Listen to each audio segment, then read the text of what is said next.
পুনরায় স্বাগত সকলকে। আমি অন্তু। ভারতের প্রকৃত ইতিহাস উন্মোচনের যে যাত্রাটা আমরা শুরু করেছিলাম বঙ্গীয় নবজাগরণ দিয়ে। আর সেই নবজাগরণ পূর্ণরূপে বিকশিত হওয়ার অন্যতম একটা ধাপ ছিল এডুকেশনাল রিফর্ম অ্যান্ড ডেভেলপমেন্ট। আচ্ছা, শিক্ষার সংস্কার। ইংরেজ শাসনের সূচনা পরে বা ব্রিটিশ ইস্ট ইন্ডিয়া কোম্পানি ঔপনিবেশিক স্বার্থে এখানে একটা শাসন ব্যবস্থা বাণিজ্যিক স্বার্থে তার ঔপনিবেশিক যে শাসন ব্যবস্থার প্রবর্তন করে। এখন এই যে বঙ্গীয় নবজাগরণের মূল ভিত্তি ছিল প্রাচীন ভারতীয় ঐতিহ্য, সংস্কৃতি ও দর্শন। এই বিষয়ে কোনো সন্দেহ নেই। কিন্তু এই বিষয়টা অস্বীকার করতেও কোনো বাধা নেই যে ইংরেজ বা পাশ্চাত্য শিক্ষার সংস্পর্শে এসেই কিন্তু এই নবযুগের সূত্রপাতটা হয়েছিল। আচ্ছা, আর যখনই আমরা এই শিক্ষা সংস্কারের কথাগুলো বলি এবং আমরা এই সূচনা পর্ব থেকে দেখতে পারি ঔপনিবেশিক শাসন ব্যবস্থায় যে সম্পূর্ণ ঘটনাকে কালপ্রবাহে আমরা সাজাই বেশ কিছু পর্ব পাবো। শুরুতেই আমরা যে বিষয়টা পাবো যে পাশ্চাত্য এবং প্রাচ্য শিক্ষা বিষয়ক দ্বন্দ্ব। হ্যাঁ, একদমই তাই। সূচনা পর্বে আমরা দেখতে পাবো বিভিন্ন পাশ্চাত্যবাদ মানে যারা ইংরেজদের মধ্যে একটা প্রাচ্য গোষ্ঠী এবং পাশ্চাত্য গোষ্ঠী, এই দুরকম মতবিভেদে দুটো গোষ্ঠী গড়ে উঠেছিল, ওরিয়েন্টালিস্ট আর অ্যাংলিসিস্ট। যেমন ওয়ারেন হেস্টিং ধরা যাক বা জোনাথন ডানকান ধরা যাক, হেনরি প্রিন্সেপ, এরা ছিলেন প্রাচ্যবাদী। আর সত্য বলতে গেলে ওয়ারেন হেস্টিং ইনি খুবই প্রাচ্য মানে আমাদের এই প্রাচ্যবাদীদের মধ্যে অন্যতম যিনি প্রাচ্য শিক্ষার পৃষ্ঠপোষক ছিলেন। বাংলা শিক্ষার বিকাশে ওয়ারেন হেস্টিংস একটা গুরুত্বপূর্ণ নাম। যাই হোক, তাছাড়া অপরদিকে যেমন মেকলে, গ্রান্ট, এরা ছিলেন পাশ্চাত্যবাদীদের মধ্যে। আচ্ছা, এই কালপ্রবাহের সূচনাতে আমরা প্রথমেই যে নামটা পাই সেটা ছিল স্যার উইলিয়াম জোনস। 1784 খ্রিস্টাব্দে কলকাতায় প্রথম এই প্রাচ্য দেশে literature, history, geology, botany, archaeology এই সমস্ত বিষয় চর্চার উদ্দেশ্যে তৈরি করেছিলেন এশিয়াটিক সোসাইটি। 1792 জোনাথন ডানকান সংস্কৃত চর্চার উদ্দেশ্যে তৈরি করলেন বারাণসী সংস্কৃত কলেজ। আবার 1800 খ্রিস্টাব্দে লর্ড ওয়েলেসলি ইংরেজদের ভারতে কর্মরত উচ্চপদস্থ ইংরেজ কর্মচারীদের ভারতীয় শিক্ষা, রীতিনীতি, সংস্কৃতি সম্বন্ধে অবগত করার জন্য তৈরি করলেন ফোর্ট উইলিয়াম কলেজ। যাই হোক, এ না হয় কিছুটা ইতিহাস এই কালো পর্বে যা যা ঘটেছে। এখন এই সম্পূর্ণ শিক্ষা ব্যবস্থায় একটা ব্যাপক পরিবর্তন কখন থেকে সূচনা হলো? 1800 খ্রিস্টাব্দ শ্রীরামপুর মিশনের হাত ধরে।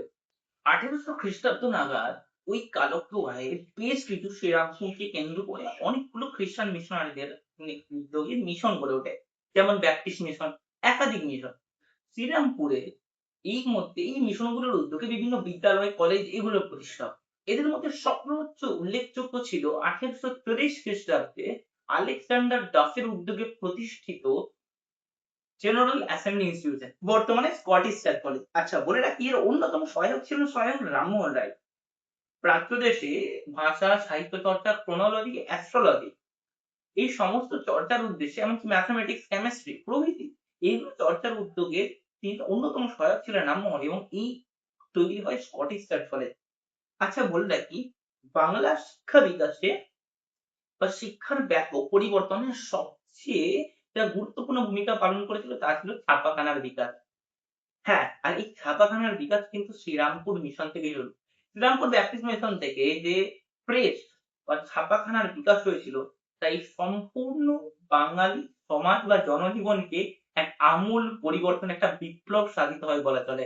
কারণ আ আজকের এই নবজাগরণের ইতিহাস থেকে জাতীয়তাবাদের উন্মেষ থেকে স্বাধীনতা সংগ্রামের সম্পূর্ণ ইতিহাসে একটা এই যে জিনিসটা আগুনের মতো কাজ করেছিল সেটা ছিল প্রচলিত বিভিন্ন পত্র, পত্রিকা, সাময়িক পত্র এবং বিভিন্ন লেখনী। আর বাংলায় মুদ্রণের বিকাশ বা ছাপাখানার বিকাশ এই গোটা ব্যাপারটার সূচনা বা সূত্রপাত ঘটিয়েছিল যা সম্পূর্ণ বাংলা বা তথা ভারতের ইতিহাসের গতিপথকে অনেক বেশি ত্বরান্বিত করে।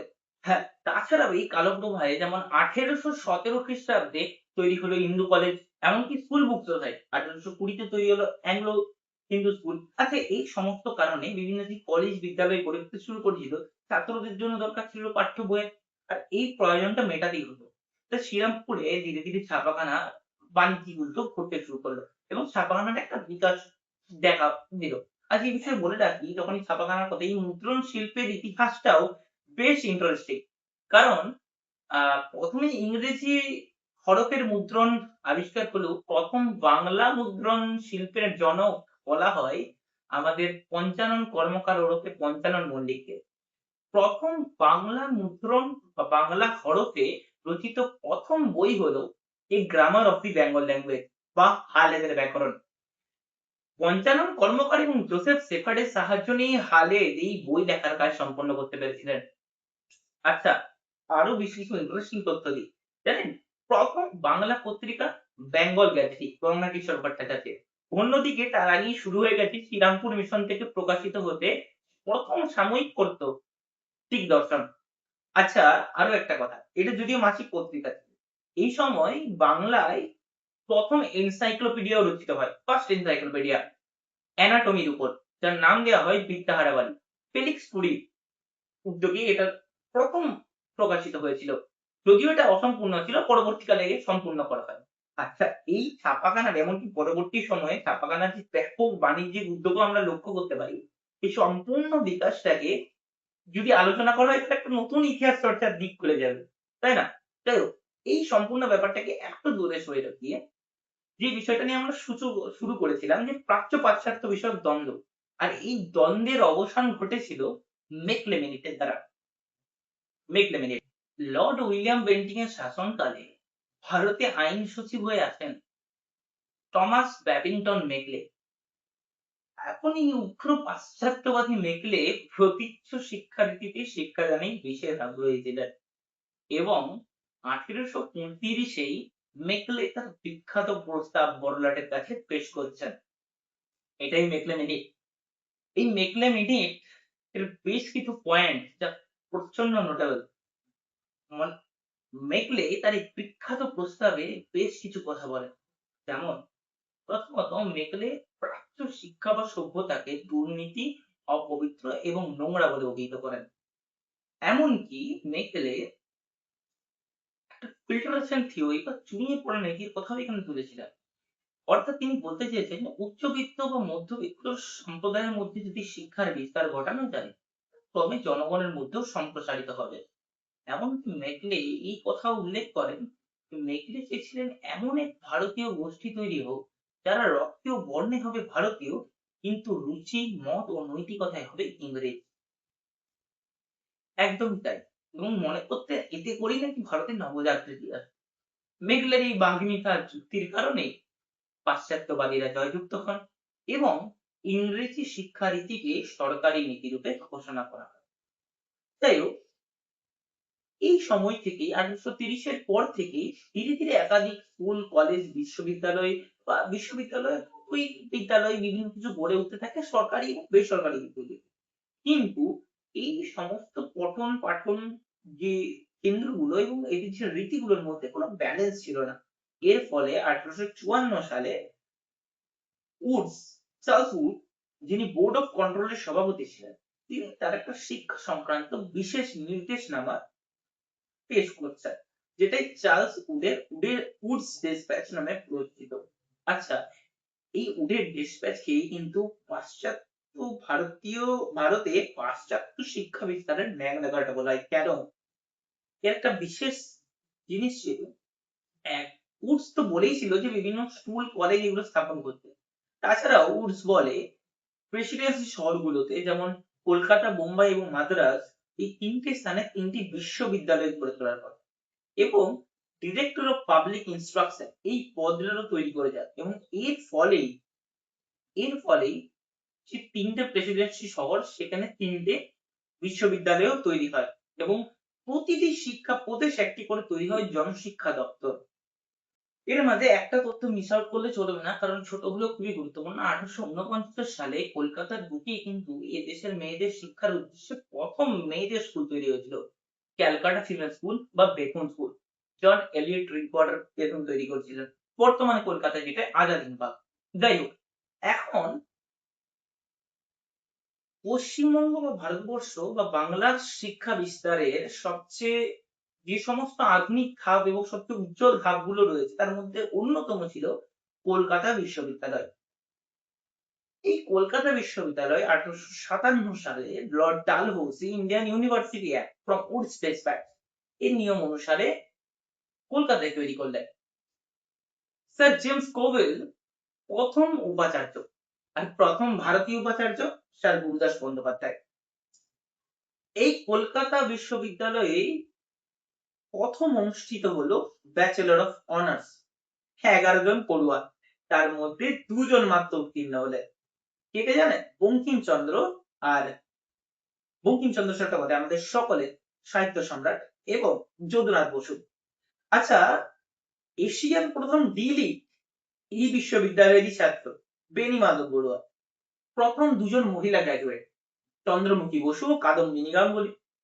আচ্ছা, এই কলেজের আন্ডারে তখন 27টি, এই বিশ্ববিদ্যালয়ে 27টি কলেজ ছিল। আর এই একাধিক উপাচার্য তো ছিলেন, কিন্তু এই কলেজের গোল্ডেন পিরিয়ড বলা হয় আমাদের বাংলার বাঘ স্যার আশুতোষ মুখার্জির সময়কালকে। কেন জানেন? এই সময় ওনার আমলেই তৈরি হয় দ্বারভাঙায় প্রথম লাইব্রেরি, প্রথম আইন কলেজ, প্রথম ছাপাখানা, প্রথম বিজ্ঞান কলেজ। এমনকি ভারত এবং ভারতের বিভিন্ন প্রান্ত এবং ভারতের বাইরের বিভিন্ন জায়গা থেকে বিখ্যাত বিখ্যাত পণ্ডিতদেরকে নিয়ে এসে তিনি এখানে বসান।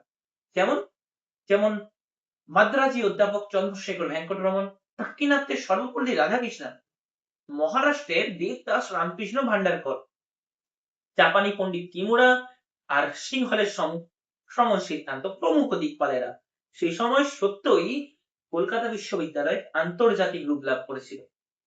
আর আচ্ছা, এই সময়কালে কলকাতা বিশ্ববিদ্যালয়ের অধীনস্থ একাধিক যে কলেজগুলো, মূলত যে বিজ্ঞান কলেজগুলো, যেমন রাজাবাজার বিজ্ঞান কলেজ, প্রেসিডেন্সি, বালিগঞ্জ বিজ্ঞান কলেজ, এগুলোতে বেশ কিছু নতুন আবিষ্কার হতে থাকতো। যেমন কলকাতা বিশ্ববিদ্যালয়ের অধীনস্থ প্রেসিডেন্সি কলেজের অধ্যাপক আচার্য প্রফুল্ল চন্দ্র রায়, উনি আবিষ্কার করলেন 11টি পারদ সংক্রান্ত মিশ্র ধাতু, মার্কিউরাস নাইট্রাইট, যুগান্তকারী আবিষ্কার, অ্যামালগাম যেগুলোকে বলা হয়। এই জাতীয় 11টি মিশ্র ধাতুর আবিষ্কার তিনি করলেন। প্রথম বই লিখলেন হিন্দু রসায়ন শাস্ত্রের ইতিহাস। আচ্ছা, পরবর্তীতে 1915-তে রাজাবাজার বিজ্ঞান কলেজে রসায়ন বিভাগ চালু হলে সেখানেও তিনি অধ্যাপক হিসেবে নিযুক্ত হন এবং ওনাকে ঘিরে একদল তরুণ বিজ্ঞানীর জন্ম হয়।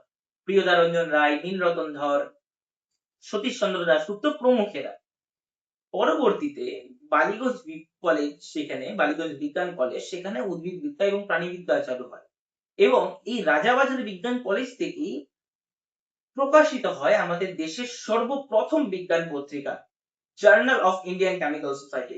পরবর্তীতে এই প্রেসিডেন্সি কলেজের আরেক অধ্যাপক আচার্য জগদীশ চন্দ্র বসু, তিনি আবিষ্কার করলেন বিদ্যুৎ চুম্বকীয় তরঙ্গ। এমনকি রেসোনার, রেকর্ডার, ক্রিস্টোগ্রাফ একাধিক যন্ত্রের মাধ্যমে প্রমাণ করলেন উদ্ভিদের চেতনা ও প্রাণ আছে। তিনি নির্মাণ করে গেলেন 1917-তে বসু বিজ্ঞান মন্দির, পরস্পর দুটি বিষয়ের উপর নিরপেক্ষ গবেষণার জন্য, যেমন বায়োফিজিক্স, বায়োলজি ও ফিজিক্স, দুটোর বিষয়ে যেন পাশাপাশি বিজ্ঞান চর্চা করা যায়। নীলরতন সরকার, রবীন্দ্রনাথ প্রমুখ মানুষেরা যুক্ত ছিলেন এই প্রতিষ্ঠানে। এই প্রতিষ্ঠান বহু কৃতি তৈরি করতে সক্ষম হয়। চিকিৎসা বিজ্ঞানেও বাঙালি পিছিয়ে ছিল না। কবিরাজি আর হেকিমি চিকিৎসায় যখন ভরসা, তখন 1768 খ্রিস্টাব্দে কলকাতায় প্রতিষ্ঠিত হয় জেনারেল হাসপাতাল, বর্তমানে এসএসকে। 1822 সালে প্রথম তৈরি হয় দেশীয় জনসাধারণের জন্য চিকিৎসক তৈরি করার জন্য স্কুল ফর নেটিভ ডক্টর, এবং 1835 খ্রিস্টাব্দে তৈরি হলো মেডিকেল কলেজ অফ বেঙ্গল বা ক্যালকাটা মেডিকেল কলেজ। শুরু হলো বাংলার চিকিৎসা বিজ্ঞানের এক উজ্জ্বলতম যাত্রা। সেদিন 49 জন মাত্র ছাত্র নিয়ে কলকাতা মেডিকেল কলেজ তার যাত্রার সূচনা করে। সেদিন কোনো মুসলিম ছাত্র পাওয়া যায়নি। 1875 সালের পর থেকে মেয়েদের মধ্যে আগ্রহ দেখা যায়, কিন্তু সেদিন তাদের অনুমতি মেলেনি। 1883 খ্রিস্টাব্দে প্রথম অনুমতি পেলেন কাদম্বিনী গাঙ্গুলি। পরবর্তীতে আরো 2 জন মেয়ে, এইভাবে আর কোনো অসুবিধা হয়নি। কিন্তু 1836 খ্রিস্টাব্দে প্রথম সমস্ত সামাজিক কুসংস্কারকে লঙ্ঘন করে ডক্টর গুডিফের তত্ত্বাবধানে প্রথম শব ব্যবচ্ছেদ করলেন প্রথম ভারতীয় ডাক্তার মধুসূদন গুপ্ত।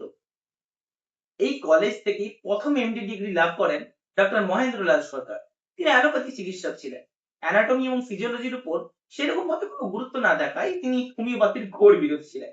কিন্তু বিভিন্ন প্রভাবে নিজের শেষ জীবনে তিনি সম্পূর্ণভাবে তার চিকিৎসার ধারা পাল্টে ফেলেন এবং নিজেকে বিশ্বের অন্যতম সেরা হোমিওপ্যাথিক চিকিৎসক হিসেবে গড়ে তোলেন।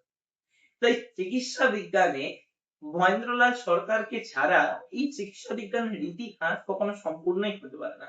তার জীবনের অন্যতম শ্রেষ্ঠ কৃতি Indian association for the cultivation of science ভারতীয়দের বিজ্ঞান চর্চার জন্য একটি জাতীয় প্রতিষ্ঠান।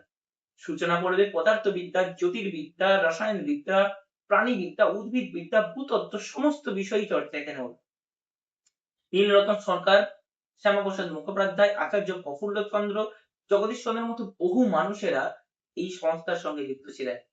1930 সালে রমন এফেক্ট এই প্রতিষ্ঠান থেকেই গবেষণা করে চন্দ্রশেখর ভেঙ্কট রমন তার রমন এফেক্টের জন্য নোবেল পুরস্কার পান। প্রথম ভারতীয় বিজ্ঞানী যিনি পদার্থবিজ্ঞানের জন্য নোবেল পুরস্কার পেয়েছিলেন। স্বর্ণাতীত কাল থেকে বাংলার কারিগরেরা তাদের কারিগরি জ্ঞান ও শিক্ষায় যে যথেষ্ট অগ্রসর এই বিষয়ে কোনো সন্দেহ নেই। কপি কল, কুমোরের চাক বা ঢেকি এসব তার উল্লেখযোগ্য উদাহরণ। কিন্তু 19 শতকে বাংলায় কারিগরি শিক্ষায় দ্রুত উন্নতি লক্ষ্য করা যায়। শিবচন্দ্র নন্দী ভারতবর্ষের প্রথম ইলেকট্রিক্যাল এন্ড টেলিকম ইঞ্জিনিয়ার। কোন প্রথাগত শিক্ষা ছাড়াই কলকাতায় প্রথম টেলিগ্রাফ এনেছিলেন এবং দীর্ঘদিন কলকাতা টু ঢাকা এবং কলকাতা টু এলাহাবাদ টেলিগ্রাফ ব্যবস্থার পরিচালনা করেন। ভারতবর্ষের প্রথম ইঞ্জিনিয়ার। গোলকচন্দ্র নন্দী তৈরি করলেন বাষ্পীয় ইঞ্জিন। হেমেন্দ্র মোহন বসু প্রথম বাংলায় তৈরি করলেন মোটর গাড়ি এবং বাইসাইকেলের কারখানা। একাধিক ক্ষুদ্র শিল্প তো রয়েছে, তাছাড়া প্যারিমোহন বাগচি রাবার স্ট্যাম্প এবং শিলমোহর কালির ব্যবসা। আর অন্যদিকে আচার্য প্রফুল্লচন্দ্র রায় তৈরি করলেন Bengal Chemicals and Pharmaceutical Works. এদিকে ফটোগ্রাফি এবং মুদ্রণ শিল্পে প্রভূত উন্নতি। উপেন্দ্র কিশোর রায়চৌধুরী এন্ড তার পুত্র সুকুমার রায়, তাদের অক্ষয় কীর্তি হলো ইউএন রায় এন্ড সন্স। বাংলার ফটোগ্রাফি এবং মুদ্রণ শিল্পের এক অক্ষয় কীর্তি ইউএন রায় এন্ড সন্স। প্রথম হাফটন ব্লকের প্রবর্তন করেন উপেন্দ্র কিশোর রায়চৌধুরী। রঙিন মুদ্রণের জন্য ডায়াফ্রাম যন্ত্র, স্ক্রিন অ্যাডজাস্টার, রেটিং সিস্টেমের প্রবর্তনও তিনি করেছিলেন এবং তার যোগ্য পুত্র সুকুমার রায়। পরবর্তীতে প্রথম কলকাতায় ক্যালকাটা ইঞ্জিনিয়ারিং কলেজ সরকারি উদ্যোগে তৈরি হয়। পরবর্তীতে যা 1883 খ্রিস্টাব্দে শিবপুরে স্থানান্তরিত হয়। বর্তমানে এটাই আইআইএসটি শিবপুর। পরবর্তীতে 1905 সালের বঙ্গভঙ্গ আন্দোলন কালে গড়ে ওঠে জাতীয় শিক্ষা পরিষদ। এই শিক্ষা পরিষদ দু দলে ভাগ হয়ে যায়। প্রথম দল মনে করত যে সমগ্র দেশের শিক্ষার ভার এই দলই নেবে, আর আরেক দল মনে করত না, এদের লক্ষ্য হবে বাংলায় কারিগরি শিক্ষার বিকাশ। এই উদ্যোগে প্রথম দল তৈরি করে Bengal National School and College এবং অপর দল তৈরি করলেন বেঙ্গল টেকনিক্যাল ইনস্টিটিউট। পরবর্তীকালে এই দুই স্কুল এন্ড কলেজ, এই দুই প্রতিষ্ঠান এক হয়ে যায় এবং তাই আর যাদবপুর বিশ্ববিদ্যালয়। আচ্ছা, কলকাতার গর্ব আমাদের সকলের হাওড়া ব্রিজ, ভিক্টোরিয়া মেমোরিয়াল এবং বেলুড় রামকৃষ্ণ মিশন মন্দির, এই তিনটি নির্মাণের রূপকার বাংলার বিশ্বকর্মা স্যার রাজেন্দ্রনাথ মুখার্জি।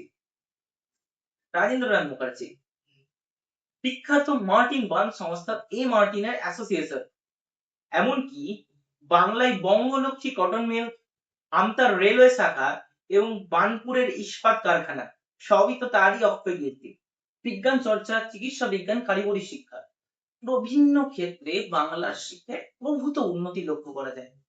বাংলায় যে বিশাল শিক্ষা সংস্কার, শিক্ষার উন্নতি, এই এই নবজাগরণকে ত্বরান্বিত করে। কিন্তু এই নবজাগরণ যে ঘটেছিল, আমার মনে হয় এই নবজাগরণের যে মূল কেন্দ্র ছিল কিন্তু মুদ্রণ যন্ত্র বা ছাপাখানা।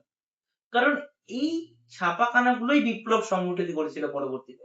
কারণ এই ছাপাখানাগুলো থেকেই হাজার হাজার বই ছাপা হয়ে বেরিয়ে পড়তো, আর এই বইগুলোই বাঙালির চিন্তা ও চেতনায় বিপ্লব সংগঠিত করতো।